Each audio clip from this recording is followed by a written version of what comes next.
Hi, I'm Megan Brown, teacher and EdTech enthusiast.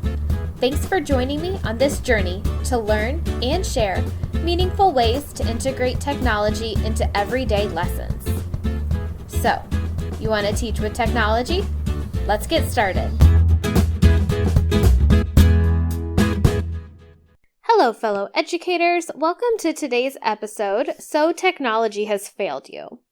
I don't know about you, but the start of this school year has been pretty rough for me, especially when it comes to technology. I thought this week would be a good break to sit back and laugh at the misfortune of others for two reasons. One, as you will hear in some of these examples, someone out there probably has it worse than you. So you can remember that on your tough days when nothing seems to go right, someone probably has it worse. And second, you are not alone in your struggles and your irritations. One note before we get started, this episode is explicit due to the nature of some of the technology fails, so if you are listening with some little ones, maybe put the podcast down for a little bit and come back to it later. That being said, sit back, grab a drink, and enjoy these technology fail stories because I am sure they will be way too familiar to you. So I thought we would start by having you introduce yourself. Okay. My name is Debbie Stemmer, and I've been teaching for 31 years, and actually a little bit more than that, closer to 34 years. And Debbie, I did want to just mention, you are the reason why I thought about this episode for a podcast, just the stories that you've told me throughout the years. You are the person that I wanted to talk to just hear what's happened that are just complete fails with technology. Well, yeah. And you know, I wonder how much are complete fails, how much of them are technology that the bugs weren't out of yet. Yeah. And how much of it is my own stupidity. So tell me about something that happened in the classroom. Okay, so I was in the classroom one time, and we had overhead projectors that has a really bright light bulb that shined up through glass, and there was a long arm coming up off of the box that held like a mirror. Yeah.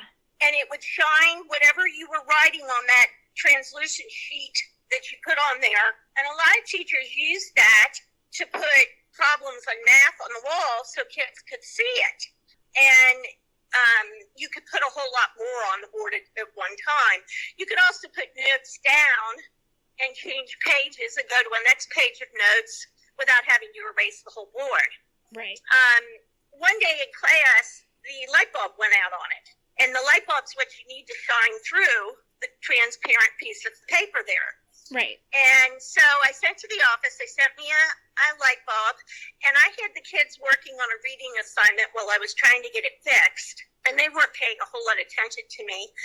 And I was bent down trying to get that light bulb up, and I raised my head up way too fast and cracked my head on the arm with the mirrors up above. Oh my goodness. And it hurt a lot, and I got very dizzy. I went and sat down real quick so that I wouldn't fall. Right, yeah. And I put my head between my legs so I wouldn't pass out, but I did pass out.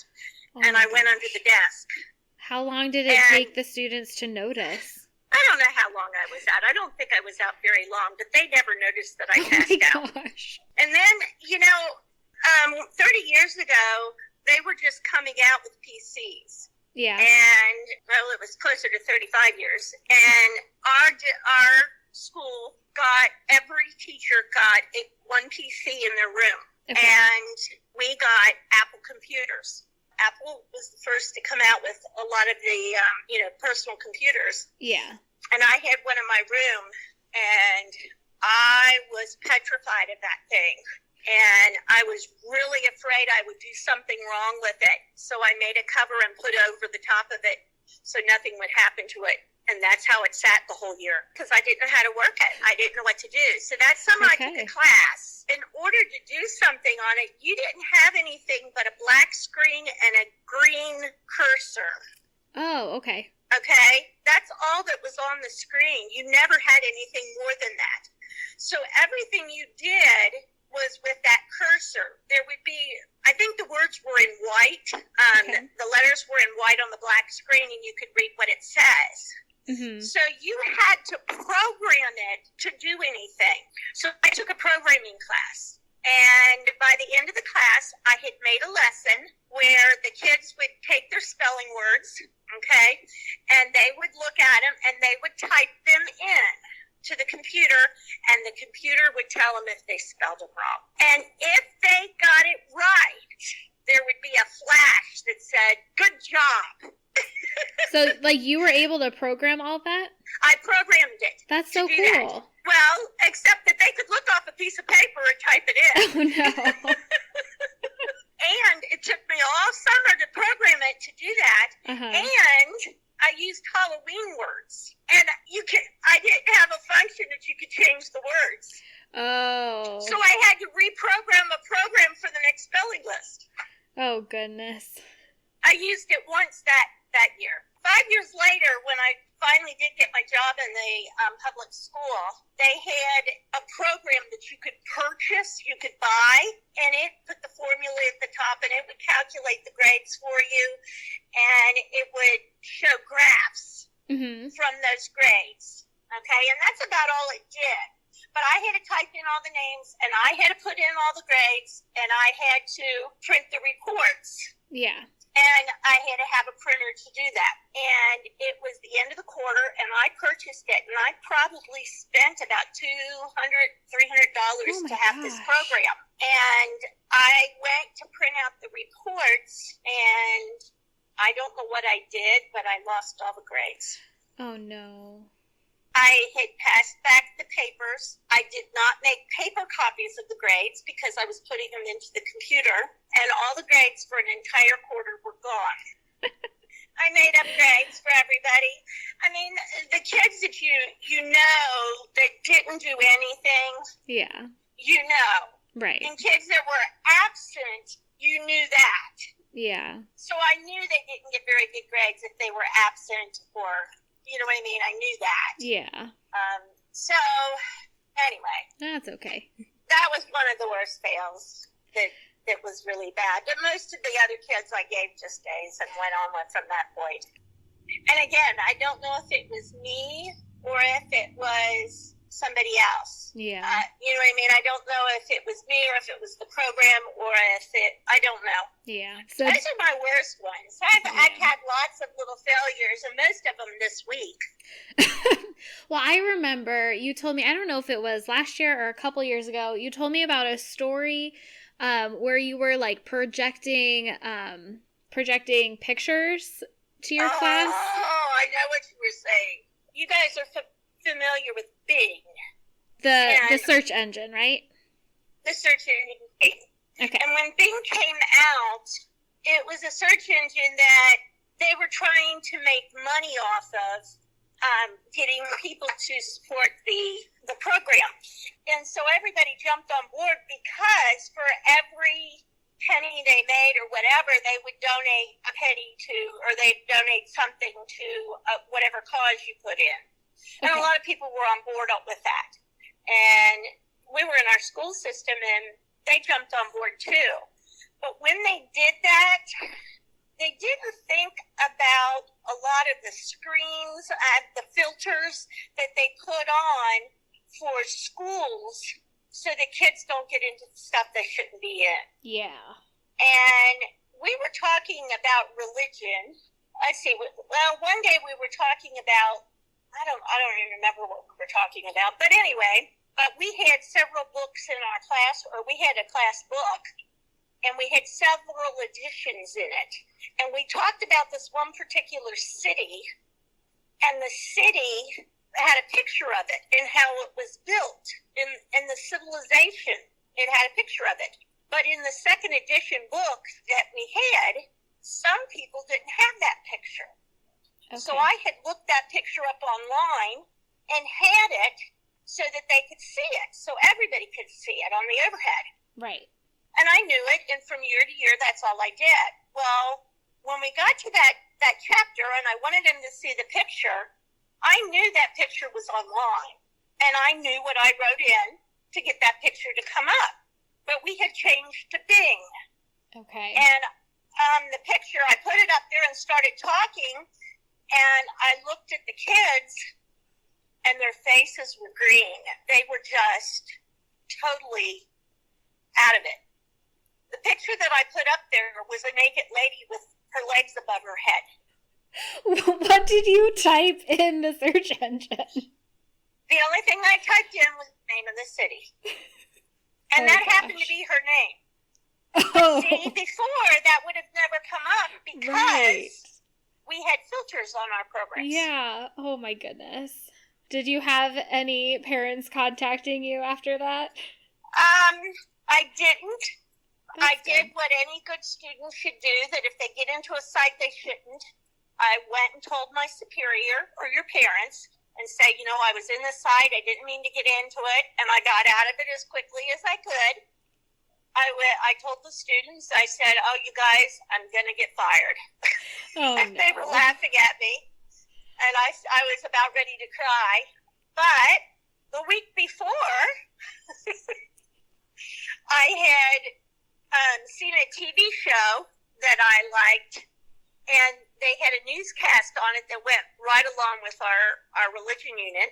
Mm-hmm. And I was going to bring that newscast up for them to watch, but I had looked at it at home and had pulled it up, but when I got to school, I didn't use Bing at home. I used the same thing that I put in for that into Bing, and it brought up an ad for selling Jewish women. Oh my gosh. Goodness. And I took the site down and I said, this is what happens. Sometimes you get into things you shouldn't, and you can do it innocently, which I truly did. Right. And I went to the principal. So when the next week, when I put the naked lady up there, Oh my gosh. I had to go back to the principal again, and I thought for sure I was a goner. Oh no. Well, luckily that did not happen. No, I didn't. He told me that was it. I wasn't allowed to be on the computer anymore. That's But fair. yeah, and you know what? At one point, when I first started in our school district, I don't know what I went into, but I started getting all these emails. This was long before I put naked women up there and sold Jewish brides. But I don't know what it was. It was some sort of scam. But they started sending me emails that were for male and female problems with sex. So Oh my gosh. I remember I went to the counselor and told her this, and I said, I tried to get them to stop, but they keep coming, and then they're coming in on my school email address. Oh gosh. That's my story. Well, I have a lot of problems with meats these days. I'm having lots of problems with those. No matter how I try to be early or be on time, I seem to end up late. One of the things I found this just last week was that my computer clock, which is supposed to be accurate, yeah. is running about 3 minutes behind everybody else's. And it's 3 minutes behind on my phone.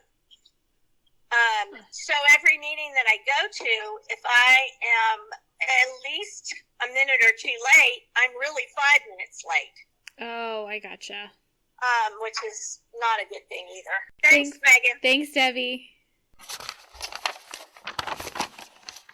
So can you start off by introducing yourself? Yeah, hi. My name is Emily Millman. I am in my third year of teaching.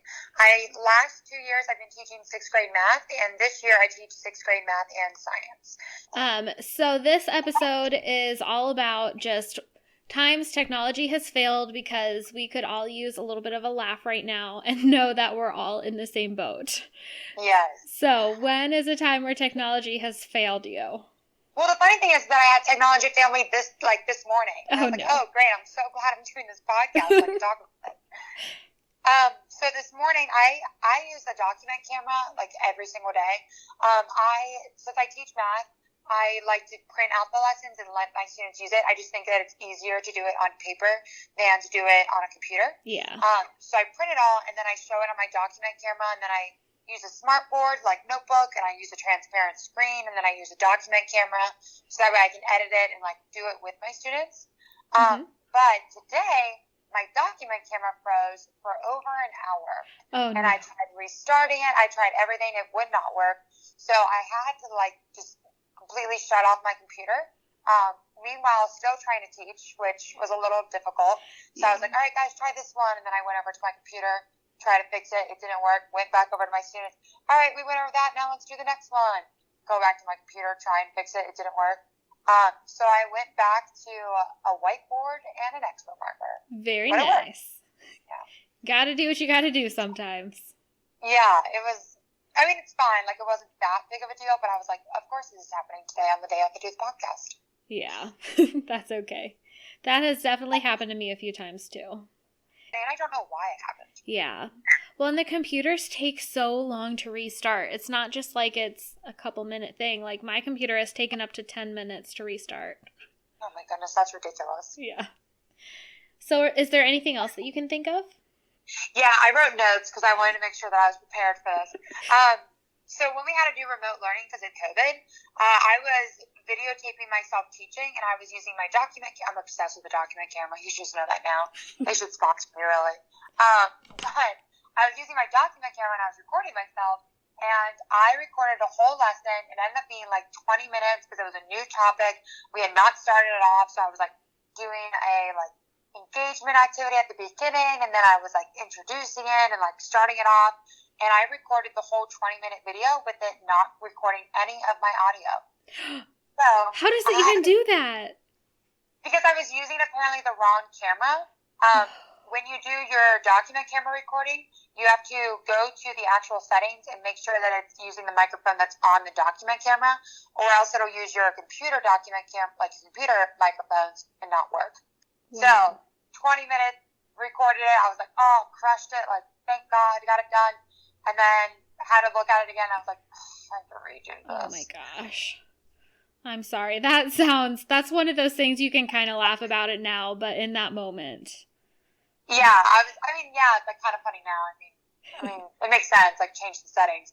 But in the moment, I was like, this cannot be happening. I cannot believe this is going on. Right. What about you? Do you have any good stories? My most treacherous story was my first year teaching. I had a YouTube video playing, and this was before, I think it was just after they added the setting where you could make it not automatically play the next video. And so I didn't know that you could do that yet. And so an ad played before the next video started, and the ad was an ad for a beer. And it had a bunch of people in a hot tub, and they were talking about having sex in a hot tub. Oh my gosh. That's not even real life. That sounds like a nightmare that should not have ever happened. Yeah, this was literally my first couple weeks teaching. And the week prior, this isn't as bad. I tried to write on the smartboard with a dry erase board marker. And Nice. so my kids just made fun of me for quite a long time. Yeah, I think everyone has done that. Yeah. I like have to second guess myself. I do it, and then like I pick up the marker, and then I'm like, oh, which one is this? Yeah. And my students are like, it's not that hard. There was another time I did sign language club for 1 year. And another adult who did it with me told me about this cool video that really went into detail about how interpreters would sign different music. How she said it went on and about how a lot of the facial expressions and things like that really show the music more than just the signs of the words. And so we found the video and played it, and I was a spur of the moment thing, so I did not watch the video beforehand. It said the F word at least 20 times. And it was one of those like fight or flight things. I froze. I couldn't turn it off because I couldn't move. I like internally I was like, "Oh my gosh, what is happening right now?" Oh my God, that is the worst. And there was a parent in there with me. That's so scary because you never know like how it could be taken. Like your kids could tell their parents and the parents could just be like, ha ha, that's so funny, like knowing it's an innocent mistake. Or you Right. could have a parent that like goes to the superintendent like, my child has never heard the F word before in their life and now they have, and it's like, oh, you never know. It's Not only stressful. that, they also know how to sign it. Oh wow. Yeah. That's so much better. That's rough. I'm so sorry, Megan. It's fine. It happened. I just like to pretend it didn't. Well, I could not top that. Mine's definitely not as funny as yours. That's but, okay. I don't know if your listeners are like used to MAP testing, but MAP testing is like this test that students have to take. It usually takes about 2 hours, and it's just like an assessment of like where they're at in their math skills. Mhm. And it was my first year of teaching, and I didn't really have a lot of guidance to it because I was new and not many other people were new, and so they kind of just said like, do it. You'll be fine. I'm sure you'll figure it out. And so I didn't really know what I was doing. And so I just told my students, all right, get on this and click the test and it'll be great. And my student accidentally took a second grade reading test, which is definitely not my subject. And I like saw their score and I was like, oh my gosh, this is the highest score I've ever seen. And I was looking at it and I was like, they took a second grade reading test. So I had to casually ask that student to sign back into their computer and take the 2-hour test all over again. Did it take them the whole 2 hours to do the second grade reading test? It took them an hour. Oh, Yeah. wow. Okay. So then they had to restart the 2-hour one. Oh, But no. I also, like, it took me forever to figure out how to get everyone in and how to make it work. So by the time that this student had finished just the hour test, it had been about an hour and a half because I was Right. trying to figure out my life. Oh my gosh. And so the student was just not pleased. And then I had to explain to my supervisor why my student had taken the second grade reading test. Wait, they came and asked you? Well, they asked me, they were like, why are all your students done and not this student? And I was like, Oh, well, I gave them the wrong test, and I'm very, very sorry. yeah. I learned, I think last year, you can actually pre-select the test for them. Yes, I'm aware of that now. I got some training. However, Training my helps. first year, everyone was just like, yeah, figure it out. Like, you can do this. And I had no idea what I was doing. I cannot believe the amount of technology issues that occur during MAP. It's crazy. Yes, so many times our Wi-Fi goes out. And so I'm just Mhm. left with my students for like an hour, and I have no idea what to do with them because I didn't plan anything. Right. I feel like that always happens with math. So now I have like crossword puzzles ready. I got some coloring pages. There you go. If it like totally goes out, I have a math lesson ready. I'm Nice. prepared. Good. It's been interesting trying to do it virtually because they have to get into the meeting with you to get all the information. And so just even trying to get students in the same meeting is a struggle. Yeah, definitely. It happens. I feel like remote, I felt confident in my like technology skills. I'm getting my master's like with a technology endorsement. Mhm. And then remote happened and I was like, oh, I know nothing. And my students had to teach Exactly. me everything. Yeah, I feel the same way. But it's fine. Totally fine. Yeah. So any other funny stories you can think of? I just have one more. Okay. So the last one is when we try to do web, where everyone belongs, our club, where the 8th graders mentor the 6th graders. Mhm. And we were like trying to get them on to like do a Google Meet with their 8th graders, and all of their Wi-Fi just kept going out. And we had planned for them to do this for like 40 minutes. And so Mhm. my students were like, it's not working. I don't know what to do. Meanwhile, like 3 other teachers are texting me like, hi, your students are not in the Google Meet. And I'm like, I know, I know. I'm trying. And then my other teacher, she doesn't really know like anything about web because I'm like the leader of it. Mhm. And so she's texting me and she's like, what am I supposed to do? And I'm like, I don't know. And then my students are all looking at me like, Miss Noman, my Wi-Fi's out. So finally I stopped all my students and I was like, everyone, I'm very happy that you think that I control the Wi-Fi, but sadly I do not. So this is not going to work. It just keep trying. It'll be fine. And I like try to be extremely positive. And I was like, Yeah. yeah, eventually you'll get in. And all my students got in like with 2 minutes left of the meeting. Oh And they were my like, I don't even know what the point of this is. But it's fine. Everything's Yeah. fine. whenever students were having an issue with the Wi-Fi, there was like a router in my room. So I would hold their computer up towards the router. And so then I would call it Simba-ing because it just kind of reminded me of that moment in The Lion King where he holds Simba up. Yes, that's a really good analogy for Yeah, and my kids caught on. So literally they would raise their hand to be like, Miss Brown, can I Simba my computer? The internet's not working. That's awesome. We created I've never tried that. Maybe I should try that. Did it work? No. But it passed the time and was funny. I think I would give them a laugh because I feel like my students even get stressed out. Like if the Wi-Fi's not working, I'm like, guys, I'm not in charge of it. I'm so sorry. Like, it'll be fine. Well, thank you so much for your time and your stories. But thanks for talking to me. Yeah. Do you mind introducing yourself? I am Mackenzie Moffitt. Okay, and what do you teach? I teach special education. So what age group do you typically work with? I typically work with the transition age, so my students range from 11th grade to the age of 21. Okay, awesome. So can you think of any times where technology let you down? Where to begin?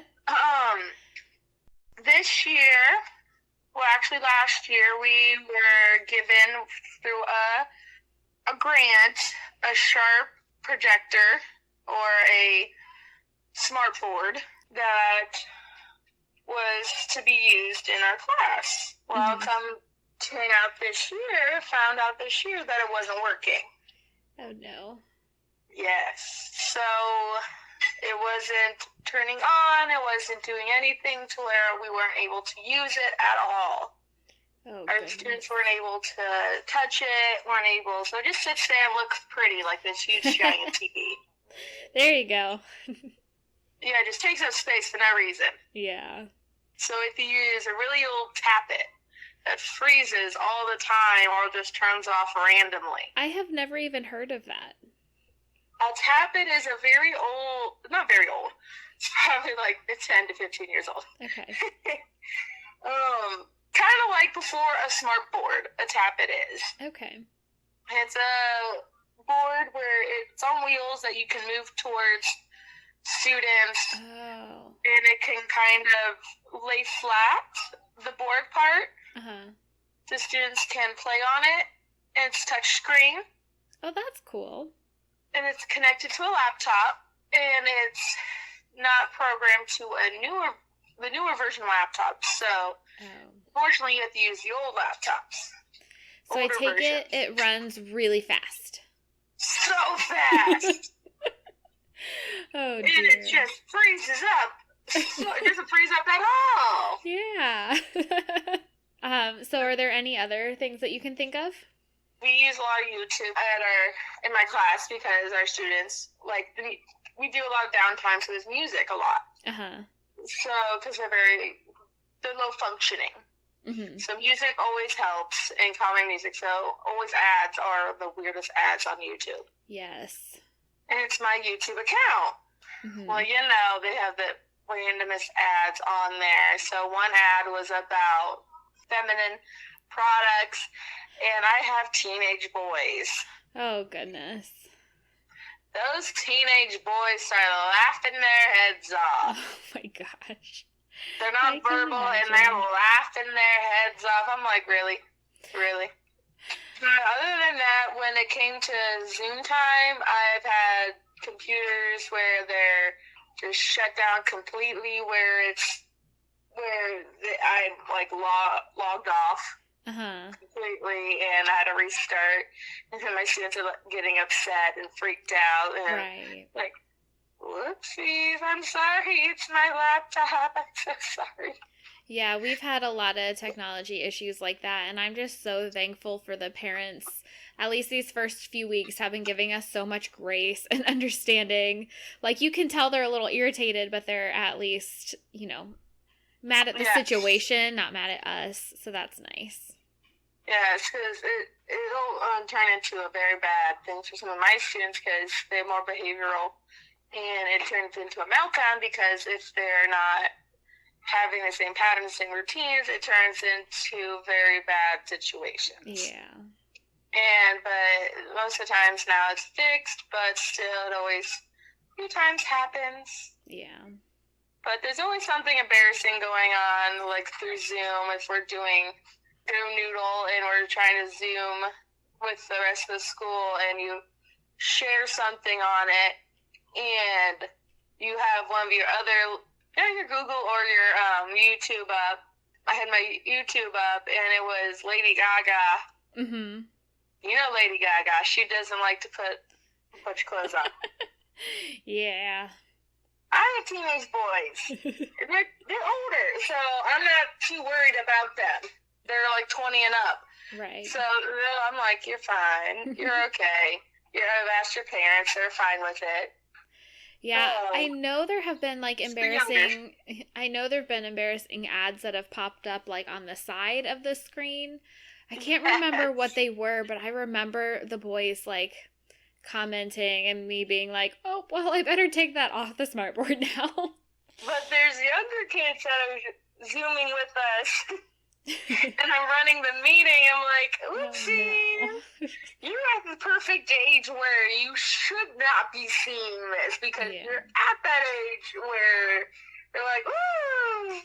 You know, but if that's the most embarrassing thing that's happened, that's not too bad. At least no one's accidentally, like, kept their camera on in the bathroom or things like that. Like, it could be a lot worse. We can't make it that far to the bathroom with our stuff. Thank goodness. Well, that's good. Thank you so much for talking with me.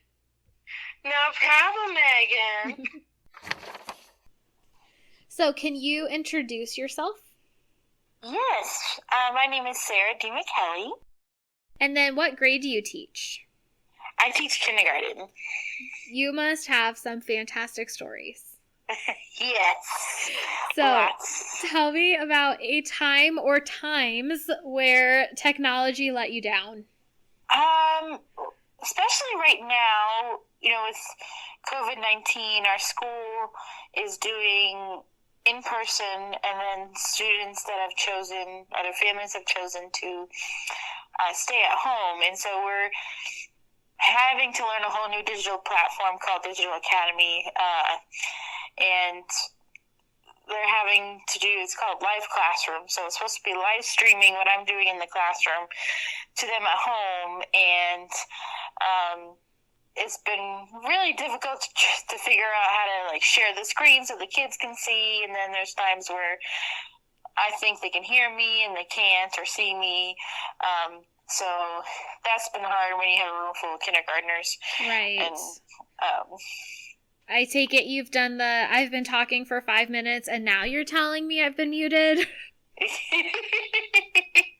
Yes, well, there was I did a whole lesson, I shared my screen, did handwriting and stuff, and then I checked back in with the people online, and they're like, we couldn't see anything, and I'm oh my gosh. Wow, that would be very frustrating. Yes. At least you can laugh about it now, though, right? Yes, it's been working better now. Good. I'm glad.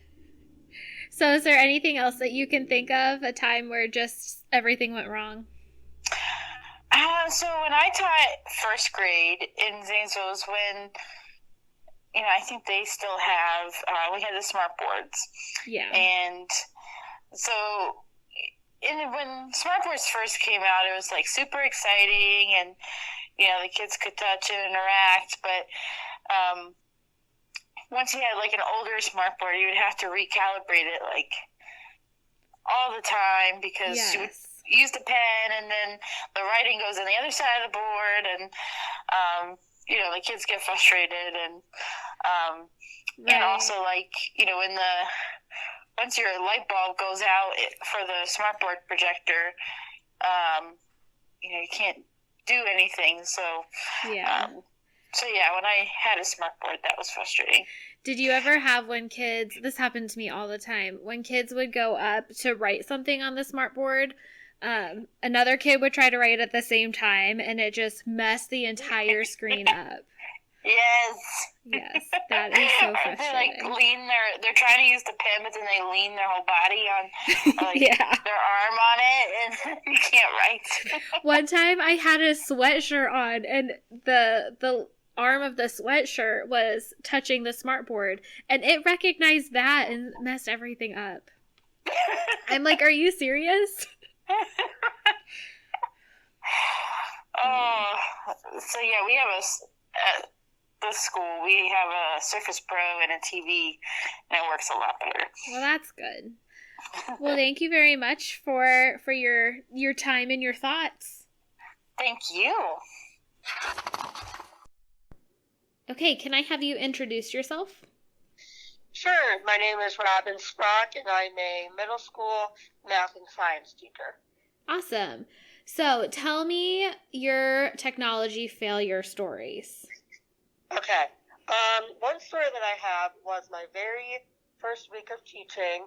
I was using Google Classroom for the first time, and I had all the kids open their Chromebooks and get onto Google Classroom, and I'm explaining the assignment that they were going to do, very basic Google form, nothing too crazy, and my email just kept buzzing and buzzing and buzzing on my phone in my pocket, and I just ignored it because I'm teaching, and then I realized, I was like, okay, I have to check my email, what is going on?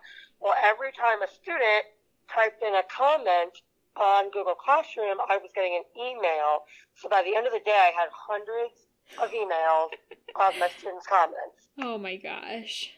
So I learned very quickly to turn that feature off, either like not getting the emails or not letting them comment. So. Yeah, I had a similar experience on Schoology. Every time someone like responded, I think I put a discussion board, and every time a student replied in the discussion board, it went off on my phone, but I didn't have it on silent, so it just like full on made a really obnoxious noise about 30 times in a row. Oh gosh, yeah, oh boy. I was not smart enough to just fix the settings. It will still do that if a student comments. Okay, so do you have another story? Yes. So my other story, it's not as funny, but it's definitely a fail. I don't remember what year it was, but it was probably my first year. The way the gradebook works, you're using a point system, and you could put in extra credit. And, you know, like with a point system, usually extra credit is just 0 points, and then you put in how many points above that they got. Every system is different. I assumed I was doing it correctly based on what I was taught. And so the whole quarter, I'm putting in extra credit for kids, and I thought it was all going well. And then the very last week of the quarter, I had a student that did extra credit, and I was hoping it would bump his grade from a D to a C or something like that. And when I put in the extra credit, his grade didn't move at all. Ooh. So then I was like, well, that's not good. So then I looked more into it. The entire quarter, I had my settings wrong, and no one's extra credit was counting towards anything. Oh, no. Yeah, so then I had to, like, figure out what was wrong and go back and fix it all because everyone's grade, I mean, it only improved their grades when I fixed it, so that was good. Yeah. But then you feel bad because the whole time, the kids thought and I thought that the extra credit was boosting their grades, and it was actually doing absolutely nothing. So. Yeah, I think I had a similar experience. I think for ours, you had to make it out of 1 point, and then like if you didn't enter anything, it didn't affect their grade, but then you could enter something more than 1, and it would work. Yeah, it's one of those things where you think you're doing it because it looks right. Mm-hmm. It showed a number of points and it showed a percentage. So, you think you're doing it right. Okay, so did you say you had one more? Yeah, I have one more. Okay. So this was actually 2 weeks ago. So with the COVID procedures, normally you just let all the kids go to the car in bus lines, and they kind of all just leave the building. But this year we're sending out classes like one grade at a time, and we're sending out the buses one at a time. So I was on bus duty, and my job was to have my phone, and when a bus pulled up, I would text the secretary the number of the bus or the city the bus is coming from, because we have a few buses from different cities. Okay. And so I'm texting the secretary, and then I texted her this one city name, and I never heard it go on the announcements, and I was confused. I was like, I don't know why she hasn't said all the kids come down yet. The bus is just waiting here. And then finally, one of the teachers must have told her, oh, that bus is here, and then she sent them all. Well, after bus duty was over, the school day is over, I checked my phone. I had texted my entire family group text that the so-and-so city bus had arrived, and they were all texting me back, like, you know, making jokes and like, what are you talking about? Is that a new, like, quote or meme I don't know about? And, yeah, so that was a little tech fail. That's, you know, probably why texting is not the best method during the school day, but, you know. You know, we sometimes you have to. On the bus, but my family was very confused. Yeah. You know, if you're going to accidentally text your family something, I'm glad it was that and not like something more embarrassing. Yeah. yeah. Texting them nonsense is a lot better than what it could have been. Well, thank you so much for sharing your stories. Of course. Thank you for having me. Thank you all so much for listening, and a huge thank you to everyone who shared their horror stories. This episode could not have happened without you. I hope everyone had a really good laugh along the way with me.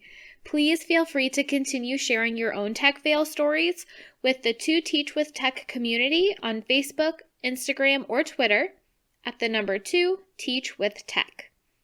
I hope you join in next week where we're going to talk about some of the new Google Meet features, as well as some Chrome extensions that you can use in your Google meetings. If you have any specific questions you want addressed, or if you want to share some of your favorite Chrome extensions, please send me a tweet or email me at the number 2 teachwithtech@gmail.com. Thanks, and we will chat soon.